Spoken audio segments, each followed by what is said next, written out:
안녕하세요. 장호석 심리상담사입니다. 저는 이제 2011년도부터 2018년도 12월까지 8년 가까이 정신건강의학과에서 일한 치료진입니다. 저는 물론 20대 초반에부터 중반까지는 중증 정신질환의 어려움을 겪고 회복이 돼서 조현조울증을 겪다가 회복이 된 회복 당사자였다가 20대 후반 이후로 완전히 관해가 되고 증상이 회복돼서 일반적인 삶을 살고 연애도 하고 결혼도 하다가 제가 이제 정신과학과 의학과에 정식으로 들어가서 과거 질병을 얘기하지 않고 제가 일을 하는 치료진입니다. 그 치료진일 때 그 경험들을 나누려고 합니다. 요즘 넷플릭스에서 정신병동에도 아침이 와요. 이제 박보영, 뭐 연우진, 뭐 이런 분들이 나와서 이제 연기를 하고 있는데 제가 그런 병원에 8년간을 일을 했습니다. 폐쇄병동은 정말 일반 병원과 다르게 정말 독특한 그 특징을 갖고 있습니다.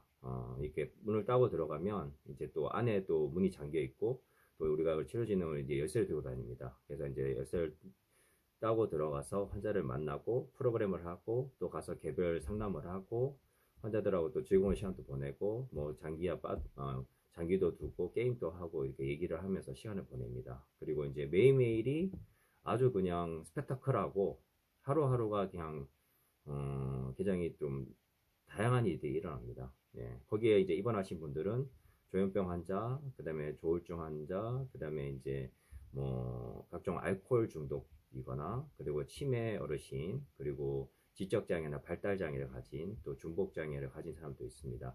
이렇게 다양한 사람들이 어울려 있고 또 첫 병원, 두 병원, 제가 병원을 세 군데 일했는데 첫 번째, 두 번째 병원은 남녀 병동이 있는 병원이었습니다. 병원마다 특징이 있는데 이렇게 첫 번째 병원은 주로 조현 환자들이 한 90% 되는 굉장히 이제 정신증의 중심적인 병원이었습니다.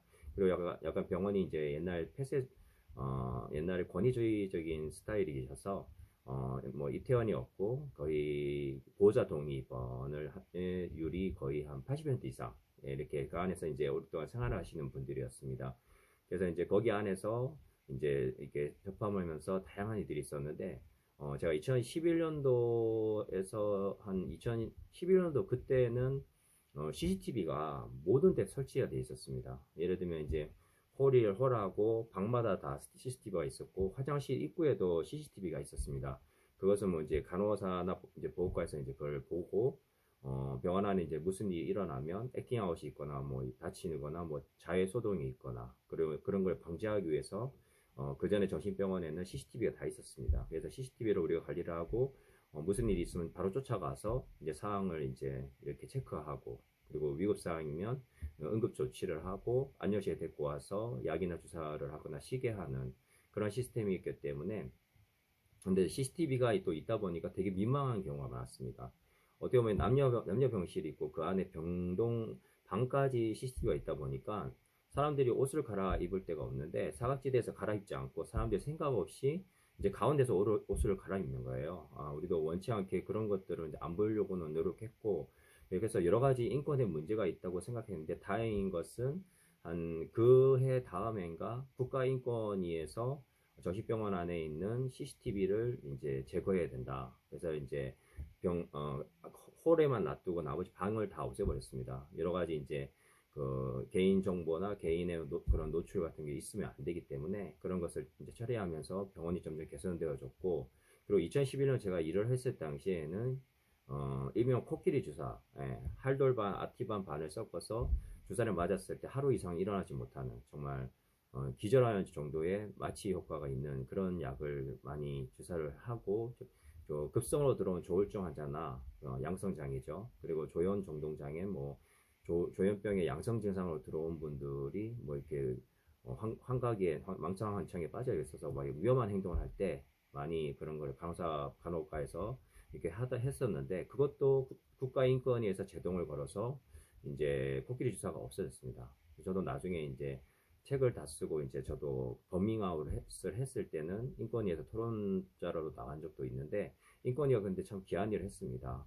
이런 CCTV 문제라든지 그리고 코끼리 주사에 대한 그 제재 또 의료 쪽에서도 그런 것들을 하면서 개선이 됐습니다. 그래서 이제 그런 것들이 사라지게 됐고 그리고 이제 강박의 문제인데, 저도 뭐 옛날 옛적이지만 저도 강박 경험을 많이 경험했고, 옛날에는 뭐 이제 묶어놓으면 일주일씩 묶어놓습니다. 그냥 5일에서 일주일씩 묶어놓고 거의 뭐 인간 이하의 취급을 당하고, 똥오줌을 뭐 가리지 못하고 바지를 뭐 기저귀를 채운다거나 굉장히 비참한 그런 지경에서 현시감이 차일 때까지 약물 투여하고, 원치 않게 그 막 이렇게 어려운 경우, 또 뭐 폭행을 당하는 경우도 다반사였고, 그러다가 피가 안 통해서 뭐 굉장히 뼈가, 등에 뼈가 닿을 정도로 이렇게 오랫동안 묶어놓으면 그런 고통들이 있었습니다. 근데 그것도 보완이 돼서 이제 제가 일을 하는 와중에 이제 그것도 이제 강박의 어떤 시간들도 조정이 돼서 4시간 강박으로 바뀌면서, 4시간 강박 후에는 자세를 바꿔주고 바이탈 체크하고 안정을 시킨 후에 다시 결정하는 식으로 이제 오더를 내리는 식으로 되게 됐습니다. 그렇게 되면서 인권이 많이 개선되고 병원 환경도 좋아지고 환자들도 괴로워하시는 상황이 줄어들게 됐습니다. 예, 그렇게 되면서 이제 병원 생활을 하게 됐고, 그리고 병원 내 이제 흡연실 문제도 많이 이제 그것도 조정되면서, 병원이 사실은 뭐 환자들한테 담배나 뭐 이런 거를 뭐 간식 같은 걸 조절해서 하거나, 뭐 통신의 자유도 없었습니다. 통신의 자유가 이렇게 전화를 뭐 일주일에 2번 할 수 있는데, 그때 이제 상태가 나쁜 사람 빼고 괜찮은 사람 위주로 했었고, 그 전화를 하다가 뭐 퇴원 얘기하면 뭐 이렇게 코드를 뽑는 이제 옛날 그런 경우도 있었거든요. 근데 그것도 이제 잘못된 거기 때문에 마음이 안타깝고, 이제 그런 거를 이제 보호사들이 관리를 했는데 너무나 안타까웠습니다. 그래서 그 이후에도 이제 여러 가지 개선을 통해서 법적인 정신보건법이나 정신건강복지법의 개선으로 인해서 통신의 자유가 생기게 됐습니다. 제가 이제 3가지 병원을 이렇게 이동하면서 마지막에 저하고 이제 그 안드레아 병원에서 과거에 일했던 간호사하고 저하고 이제 이렇게 서류를 만들어 가지고 통신의 자유권, 그래서 이제 불과 한 2016년도쯤에 이제 그 얘기가 나왔었는데, 그래가지고 이제 그 통신의 자유를 통해서 그러니까 어떤 의무 사항은 아니고 권고 사항이었습니다.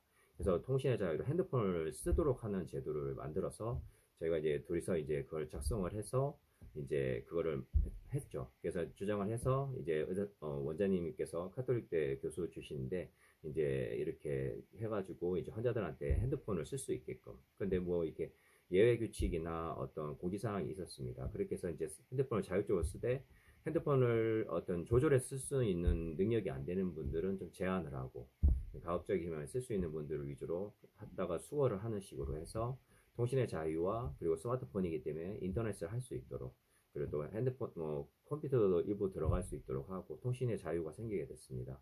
점점 세상이 좋아지고 그런 환경 속에서 많은 그런 구조적인, 이거는 병원 구조의 변화와 뭐 약을 쓰는 문제와, 그리고 이 주사제, 그리고 여러 가지 환경의 변화라고 볼 수 있습니다.